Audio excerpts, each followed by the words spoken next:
Back on Dríochta is the one you saw the puka on. Yeah. That's your Back on magic mushrooms. Did you ever eat or if to back on Dríochta? Misha? Yeah, but near Lug me eat. Near what? Near Lug me, I You didn't swallow. Like Bill Clinton. I didn't inhale. This is Focal Factor 2025 Revisited. For those of you who, like me, locked away all the Irish inside your brain and threw away the key, we're hoping that Focal Factor will try and pick the lock a little, loosen it if you will. I wanted to see, could I find some words here in your your dirty book. Well, what about Céivéad a bheith air?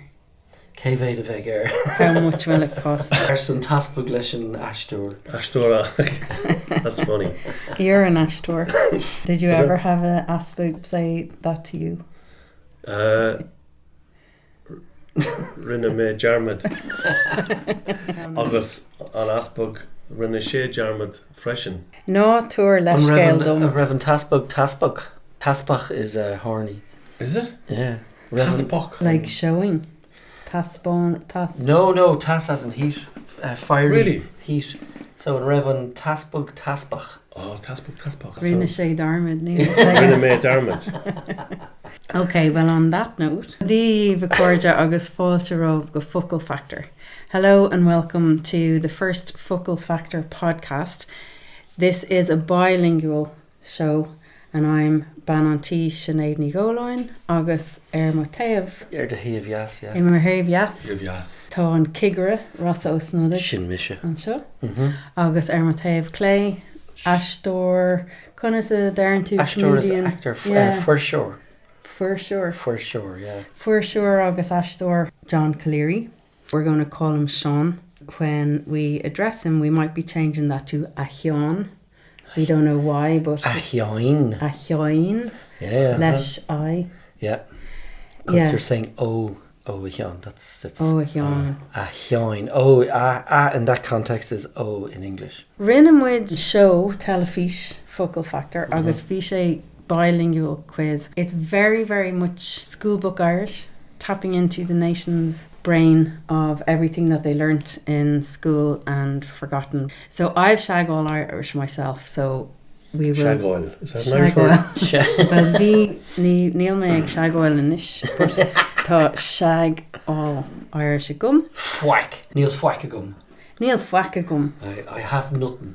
Níl fuac a gum. Actually, so Neil is... I have... Sounds like some. it's a cosúlis on a noise, isn't it? Yeah, Fwack. Fwack.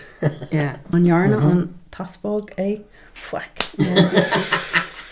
Ar hug tú fuac. Hog on aspog flack. Did. Me. Flack, agus flack. In son shape hill. So he gave you nothing. Cain Fá. Ah. Oh, he gave you nothing. Rinne me jarmad. Tá me ag plead the call na fifth. Ag Playdol and Cuigu. On Playdol, you see, there you go. This Playdol. one. Ag Playdol. Yeah. Ag Playdol and Oh, Cuigu. pleading. On Cuigu. Tá tusa ag crícáil freisin. No, sin tusa. No. Oh, Shit, oh well. okay. Leonard. So when we first came up with this idea, bhí Rossa an Cigre Donna, not Donna, old Misha school. on Druchigere. Yeah, bhí bot aige. And if you got something wrong, he would hit you. So you're lucky that we decided to change that. Yeah. Now, Nish thought to a fine Milchan Gachor again into Earacht. Because sweetie for every effort. Yeah. Oh, just an effort. Before we had two panels. Anish tá on pressure dalta a wine, Sean. Smile on pressure. Brew. On brew. Smile on brew. I noticed Nervine to a kind of Gaeilge tá accent a gut that's not your accent. Oh yeah. I'm not well too comfortable. Tá me go han Pint. comhrá the cook. Leis an Changa Gaeilge. It's just that I've heard it that way. You know, where it goes kind of like a bit like do you know what I mean? Jesus Christ. We took him what? Tá sé like in Munster or the south of Galway kind of Sinaraika. But we had to change a battery there, which on Kigera was... Bhí mé leabhart le rágur an Gaeilge ar battery tá gá focail tá cainere and cealara. Cealara, yeah. Cealara. And cealara comes from ceal, and ceal, which is also kill, which is a cell. Cell. Because the cells, you know, you say your batteries used to be cells. Yeah. And so your kill, you know, kill this and kill that and kill a number and all that. You mean town names? Town names. They comes from the same word. So the kill is a stone cell, and they set up praying there, and they were translating stuff and translating and rewriting, and they were basically the Google of their day. They were making sure all the information that was being lost to Europe was being saved. So they were busy in there writing away. And this is at the fall of the Roman Empire. So all this information, however it was getting to Ireland, they were busy in there writing. And they were praying, and all these people would come around saying, what are you at? Eventually, enough people gathered around and they built a church. So Kill became known as a church. And it all stems from the Aon Fucalawan Kill. That's interesting. Yeah.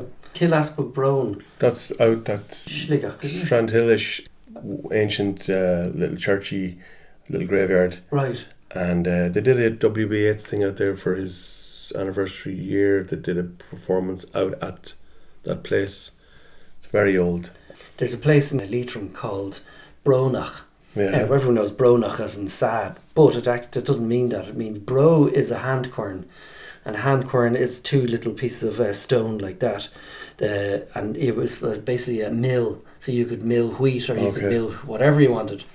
So the Bronach was a place where there was loads of these hand querns. Nowadays it's kind of vegetarian meat. Killasper quern. Killasper quern. Na quern fillets. At least. Well, the Gaeilge for corn is arúr. I know it's Neil say os corn, tá sé os mushrooms. Oh. Neil say even mushrooms. Jesus, right. So when did she look arúr? Pookies is mushrooms, is there? Well, puka, no. Unig tú puka nor a ví tú a gehen. Yeah. Back on Driachta is the one you saw the puka on. Yeah. That's your back on magic mushrooms. Did you ever eat or if to back on Driachta? Misha? Yeah, but near lug me eat. Near lug me, I didn't swallow. Like Bill Clinton. I didn't inhale. Bhí mé go hena back on Driacht. Trocha blian. Trocha cuig blian okay. Yeah. Oh, nuair a bhí tú a seacht. Oi! Bar on a jazz. Arama. Yeah. Ar chunig tú a lán dachna, lot of colours. Cho a lán dachna. Bhí siad ag rith agus ag siúl agus ag bhí siad ag etchelt. An raibh siad ag snáb. Bhí siad ag snáb. How do I say mixing together? Ag masca. Ag masca, bhí siad ag masca. Bhí sé gohanne jazz ach tar éis je úr. Bhí an tarseach an. Céfid cína bhí a gut.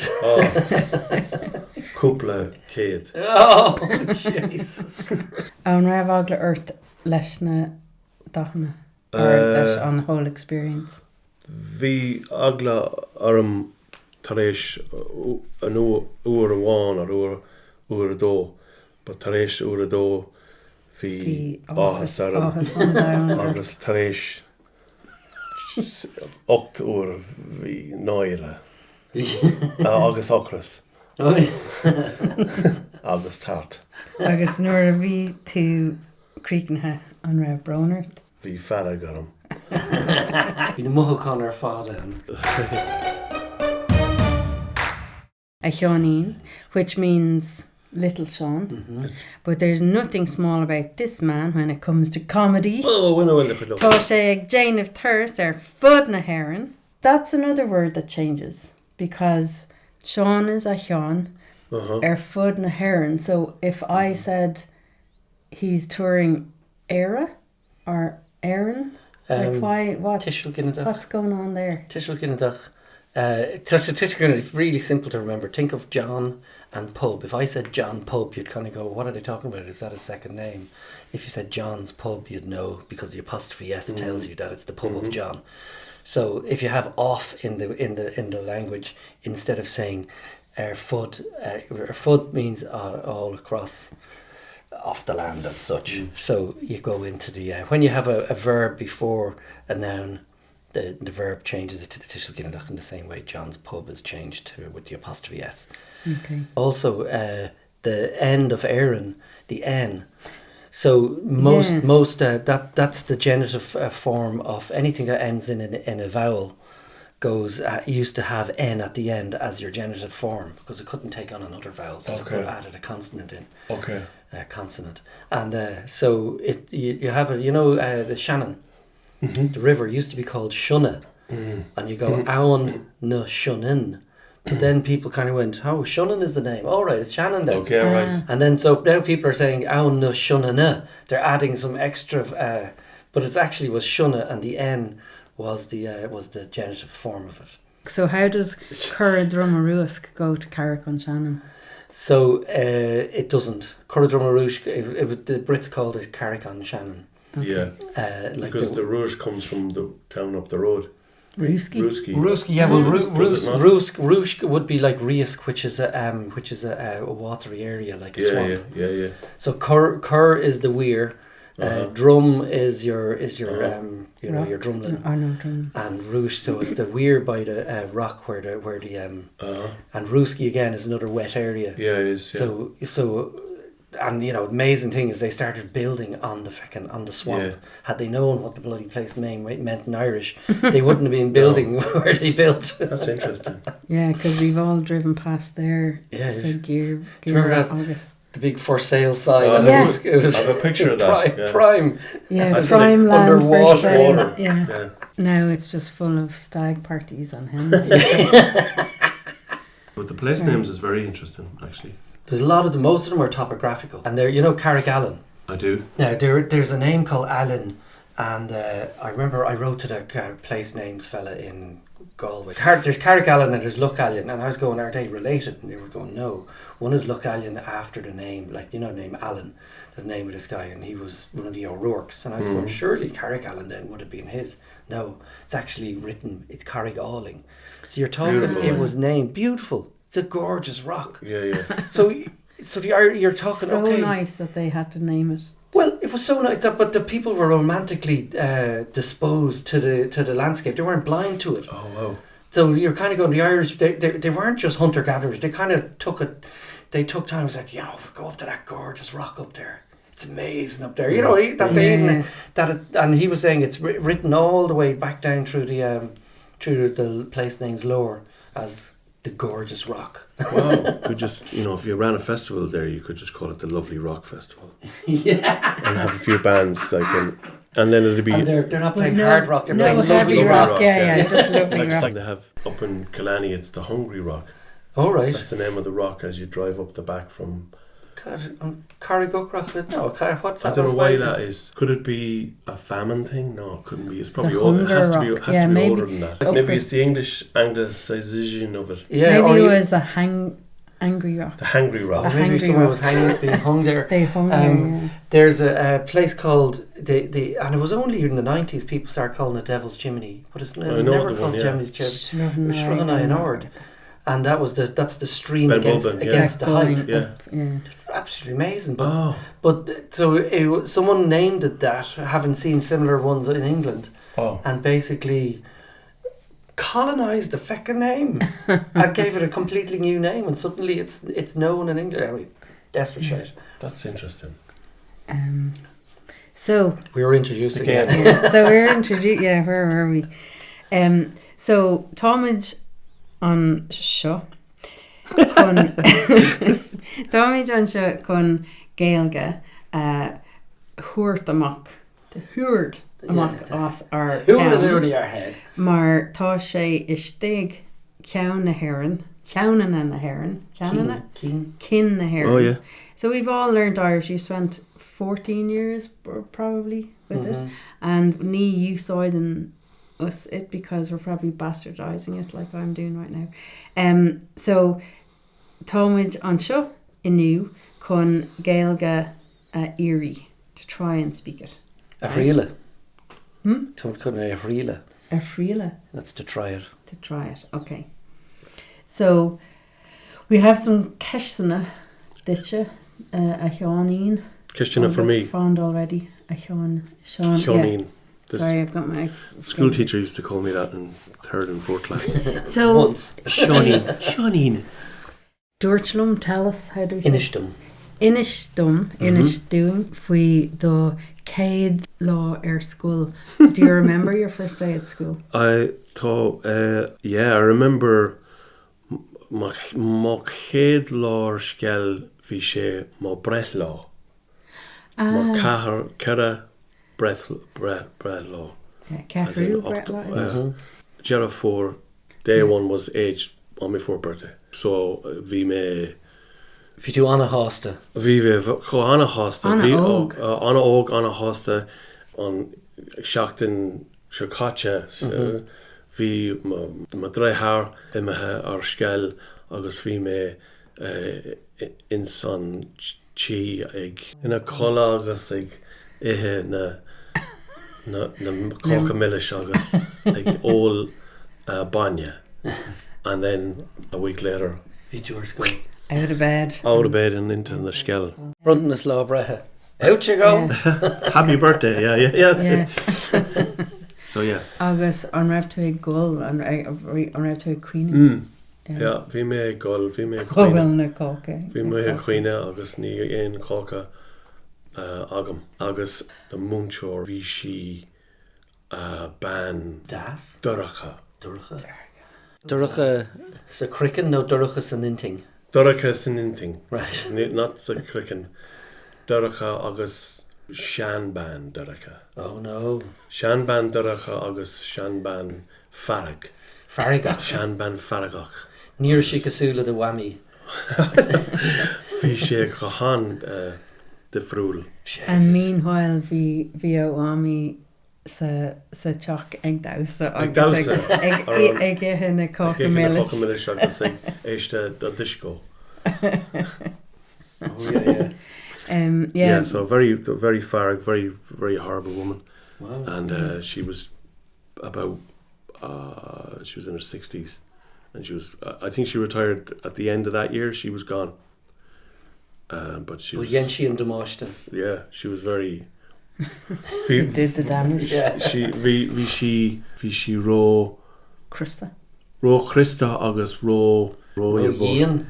Farraga. Ro shan skell. Oh, vi She us on Shan Ray. Us on epoch. Yeah. Dove agus bon. Yeah. Tamisha Garta to me here. Okay, so she was from the black and white era. She was from black and white days, yeah. Yeah. Well, vi mo céad lá sa scoil vi mo Múinteoirí the opposite. Vi si Anna óg ceapan go raibh sé an céad bliana vi si ag múnú. Like her first year. Duchéad lá, she achéad lá. Yeah. So total... Yeah, ach bhí si ufásach. Mar nuair chuig mé when I went in, bhí sketamini áthas orm, bhí mé anna excited. Bhí mé ag fógáil an lá chuig mé stach sa rang. Bhí toys and bhí breagán, bhí alán chalíní ag immert le céile le bhí teach beag a playhouse. Bhí áthas an down orm. Dúirt an Múinteoirí tarsteach, agus within 1 minute chunig si chalín eile ag déanamh rud dóna, agus ris siad nós na gaoithe across the classroom, agus bhí si ag slap all. She slapped the legs off her. Yeah. Agus bhí gúna short, like little dresses on us. We had socks stucky up to our knees. Stucky ord. Agus bhí bare little flesh between the knee and the thigh, and she found it. Jesus. So I freaked out. Rip me nós na gaoithe ash, and I just grabbed my mother around the neck and pulled her down on the ground, and she was rolling around the floor and she couldn't get rid of me. So Cadé an rud a rinne an Colleen Cad éon rud dána a rinne an chalín. Níl is a gum. Bhí sé churbáiste ar Yeah. an nóláir. Yeah. Yeah. Agus an lá ní dhé sin, near my mother didn't go, near Níacha de bhhar. Hogue ma Yadi. Agus bhí mé ag ggóil ag cuiinú ag níor mhaith lom dulaisteach agus thug sé gá fingin dom All right. chun dulaisteach agus tuair Tuppence. bhí Yeah, mar agus sin gá, bhil seán. bhí snack trolley sa scoil agus bhí tú ábhailte maybe snacks or crisps ágáil don gá fingin agus ever since then Oh, yeah, why sin amach? tóga mé comfort sa crisps Right, a réir. or Nuair atá beer in general. Yeah. Yeah. Yeah, So I was either easily bought for money or An múnseoir chur an múnseoir an seach in san seach lodge. No? yeah, cruelty. Agus a raibh sí go das in dhéag sin nó Yeah, bhí si ar ceart bhúil sí aon duine eile. bhíl si gach Alright. duine. Yeah, Oh. bhí mo lábh Jarrag. jarrag Agus leis geartha. an bata mór. Sin bhfuil agus an bhí sé aimimid agus. Yeah, bhí sé trúr mar bhí sé an bata that folded. Oh. 1, 2, 3. Agus And So bhí bhí metal ar? Yeah. copper, mittel. Metal nó copper, Yeah, yeah. ar an Ar Yeah. an tíomh. ar an tíomh. Yeah. Yeah. Agus bhí Is chuir sé siad foiir ar to sharpen it. bhí sé Jesus, an yeah. a tick agus Chove. on a There's your word. Chove. on a Chove. shove. Tick. Agus do you know céin fá fuair mé an bata mór ar mo Ar ar the mo Bhí tú mhéara. scríomh le lámh clé. No, Bhí tú fan áid bearing smíine bhar No. cúplacín. Bhí tú ag casacht. Squeeze tú brime. what's cosach? Brime is... Na No. fartaáil. Bhí na fartaáil ciúin a gom. Oh, sorry. yeah. No, bhí Shane, do you know what the word for that is? nach raibh mé That's a tough oak. A tuffog. Tough Tough oak. oak. Tough Made oak is a David silent Ned. fart. Great name. Yeah, no, Rinne sé rinne mé tuffog. tuffog mar bhí aglán down orm. Alright, bhí smacht maithe ar de vatán íte, Yeah. which Okay. is you had great control of your back sphincter. muscles, your sphincter muscles, ar de vatán íte. Okay, tuair do méis a ríist. Bhí smacht maithe ar de vatán íte. Fotaníte. Bhí smacht má gom ar faoi mó vatán Íte. I will never remember that, That's good. but it's a good trick to have and keep during your Fucking life. hell, too. yeah, save your hands. Like right now, it could be Yeah. it could be dangerous. Right now. So cé fág ar bhúil sí tú? Yeah. Mar bhí orm dul go dtí an fiaclór Oh, really? agus ní raibh No, Not tá- all. nót a gom. Mar thug mo wami nóta a bháin faoi idir mise agus mo therefore. Mhm. Agus ceap an múntóir go dúirt mé bhí sé ceart go leir nóta a bháin le idir na gá chalíní ach dúirt mé leis mo múntóir tá ormdul ag a 10 go dtí an fiaclór Mhm. agus tá mé crinú le mo trifuair Mhm. ag an gata Gata. Gata. Kundal go dtí an fiaclór mar because in those days when you were 7 you met up with your sister and walked down the road and got the bus to the Yeah, To the- maybe you to row the- walk and don't yeah. too fine. and ceap an múntóir go dúirt mé ag a 12 o'clock Mhm. a dóéag o'clock Yeah. because I said 10 she thought I said 12 Yeah, it's And- very similar. Agus Dóéag and de. no as in an Béarla Yeah, 12, 10. It's 10 still like- 12 yeah ceap si go raibh mé ag dul ag a dóéag agus ag little break bhí mé cuiinú mar ní raibh ein lón a gom Lón, okay. lón beag a Oh, gom alone, yeah. agus but I knew not for her not to catch me crying. All right, so bhí tú cuioine fó I ceilt. was dúirt dalta eile me teacher tá Sinéad cuioine Cuioine. agus dúirt si tearan seo agus and now inis céim fá bhfuil tú a cuioine. Well, She Mark came- will Mavera I've got a new reason now. So in Failing a Raw, like Chéile, bitch ceart a bhí inti.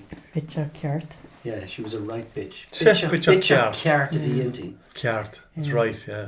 Beidir go raibh rudí going on with her because Now hang on a minute, bhí tú a car. Agus bhí No, tú a and bhí cuioine. mé Agus But bhúil no. she tú. Mark raibh tú a cuioine. Sádach, there's your Sádach. not a saw doctor, but a sádach is a sadist. Yeah. Sodach. No, Captain go raibh she just of her day. Like she was trained by his teacher. Yeah. Yeah. You know, agus tusa an raibh. Chéad láir scoil, Yeah. ní cuimhna mé. Níl túm. Bhí mise hastíúm sa dul ar scoil, mar bhí cuaig rathar agam. Bhí siad ar fád ar Cúig scoil. rathar? Yeah. So An bhí bhfuil tú. mission Fágil. duna sóige. Oh, okay. Oh. So bhí siad ar fád ar scoil, agus hastíúm sa dul ar scoil. So, you know, bhí mé dul isteach, agus bhí mé, well, misdul, no, an bblionn hugging, so bhí orm fannach blí an eile. Okay, tá Oh. tú kind an Anna happy, yeah. So chuig mé isteach le mo grathar in san cá, mar bhí mo grathar ag tosú ar scoil, bhí sé sin Okay. blian níos sinne. Uh-huh. Agus chuig mise isteach agus hastíúm dul isteach an lá sin. Yeah. So chur mo bháthair an bblion in dhéag mé isteach. Uh-huh. Uh-huh. Oh, so bhí tú anna óg. Well, bhí Ag mé, dul. yeah, I'm listening with my trí go le cahar céinis. Yeah. Bhí mé a cahar ag dul isteach. Yeah. Cosú lása. Mhm. Agus bhí dó bháthair agus a Bháthair ag rinke. bháthair ag rinke. Sinna bhfuil. Yeah. Mar go raibh Yeah. Cheshire in san scoil. Yeah. Bhí mó bháthair bhí ceann amháin a bhhail first Leahy. Mhm. Agus bhí she one was recovering from the Jesus. rolling around on the floor. Oh, right, okay, yeah. Um, So anyway, catá dhéanamh going? yeah. So okay. What are we doing? Okay, so we're going to have a quiz. Oh no, actually before we do Right. the little quiz, here's a little quiz for you. Rivan trán a gceist, seohan trán a gceist. Yeah. Cad a capan tú faoi AI. Oh. What's going to happen? Cad a Well, mass and are Misha, you sorry? mass and Misha go bhfuil sé anna hábhachtachtas na Ferramóri. Mar gan AI ní bheith An fear AI. Tágan an fear AI agus cuidín sé leis na behig lei a bheith acu. Na behig. Behig is the cattle. Mm-hmm. Okay. But the AI, no. So tell me this. So you think it'll be very useful for the farmers? Mm-hmm. Oh, the AI. I know this. Installo. No. Installa. Serga, isn't it? Brega. Well, Brega is false. Yeah. I think Serga is fucking artificial. Nor yarnimid on show dús that blian ó hin. Mm-hmm. Bhí ceist faoi artificial or Artificial agus insemination. dúirt tú installa brega. Installa Brega. Installa brega. No, AI and the other kind of AI. Tuckle happy. Tá sé ro happy. Yeah. Kind of cost was she that oil like Béimid in san chi ag cant leis na bali. yeah. Agus ag just ag Oh yeah. A chorá leis na bally, yeah. and Big hologram. just on we were just sin, I know. talking to everything and Tá just muid not doing ag- it. Oh, yeah. But it's But féidir an sin ish dhéanamh táid an ag ish, done but ag- níl tú mé dhéanamh. Just ní úsáid mar an gohan ní derm hey Siri. Yeah, yeah, yeah. Fuck off. Yeah. Yeah. Hey Siri, bollig lat. Hey Google, shut up. Yeah. So, well, here's a question then. Rossa, out of the three of us, who's the person here who's most likely to portray a guard on television? Tussa. Hey! Nisha. Yeah. Vanguarda. Tá is guard a gach Tá. in a lawn In a thing. lawn. Níl astóir mé, is Yeah. garda mé. Okay, agus for Prince Ella. Mm-hmm. No, you can't. Can you name any shows that he's been a guard in?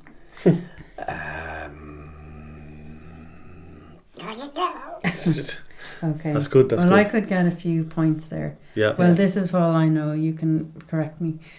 Hardy Books, Sinna bhfuil, Gardair Rucher, ceart galore, Ceart galore. The Irish Pictorial Weekly. Pictorial Weekly, yeah.